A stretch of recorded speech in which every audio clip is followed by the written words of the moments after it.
It may be presumed, therefore, that a tolerably correct idea of our doctrines can be gathered from its contents. Now, we defy the editor of the American to bring forward a single instance from it, or indeed from any of our publications or teachings, where licentiousness or immorality is taught and sanctioned. If Mormonism be such a system as he represents it to be, so vile and shameless in its everyday workings, he surely will have no difficulty in proving it to be such from our writings. But we wish him to bear in mind that his idea of what is vile, shameless, and fanatical will not be the standard by which we must be measured. That standard must be God's word and not man's opinion. We hope our contemporary will not run away this time with the idea, because we've noticed him again, that we covet his attention. We want him to be undeceived on this point. We have lived thus far without the attention of so respectable a paper as the California American, and we are not yet quite so low as to be under the necessity of resorting to it. The editor of that paper may rest assured, however, that whenever he gives vent to such sentiments as he has lately advanced regarding Mormonism and the Mormons, we shall never hesitate, by the assistance of that being to whom Mormonism owes its origin, to expose and condemn him. There were no more rejoinders.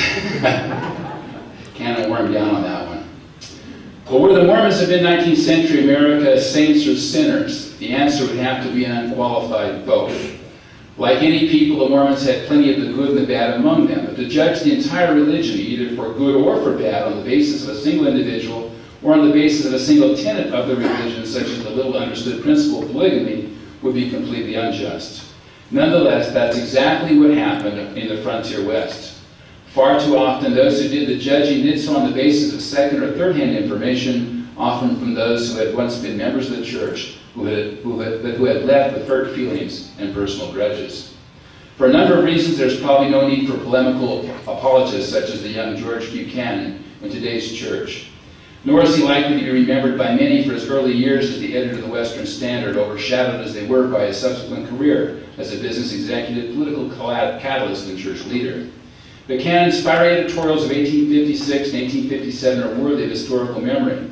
If nothing else, we must acknowledge the value of good writing and sound reasoning. Cannon, one of Mormonism's most effective defenders of the faith, was not without error, but the worst of his writing was infinitely superior to much of what passes for reasoned argument today. Perhaps just as importantly, he wrote with a flair and faithful sense of purpose rarely encountered at the beginning of the 21st century. The power and mastery of the early writings of George Buchanan revealed that something quite extraordinary was lost with the passing of the editor of the Western Standard and the feisty little San Francisco newspaper through which he took on his world. Time has only permitted us a brief glance at the many inflammatory editorials that made up the California Mormon newspaper wars of 1856 and 7. But to give you an idea of the various issues that fed those wars, all of which contributed to the general question of whether the Mormons were saints or sinners, the following are the titles of the other chapters in my book. Two wrongs will never make a right. Sam Brannan and the Vigilantes. The pusillanimous railings of an apostate Mormon, the strange case of Elder Cannon and Mr. Hyde. The bandits of the plains, red Indians, white Indians, Lamanites, and Danites. The grossest form of human depravity, polygamy, and the relics of barbarism. The best news from this place is the Reformation, the reality of rhetoric. The kingdom that Daniel saw, autocracy, theocracy, and theodemocracy in the desert.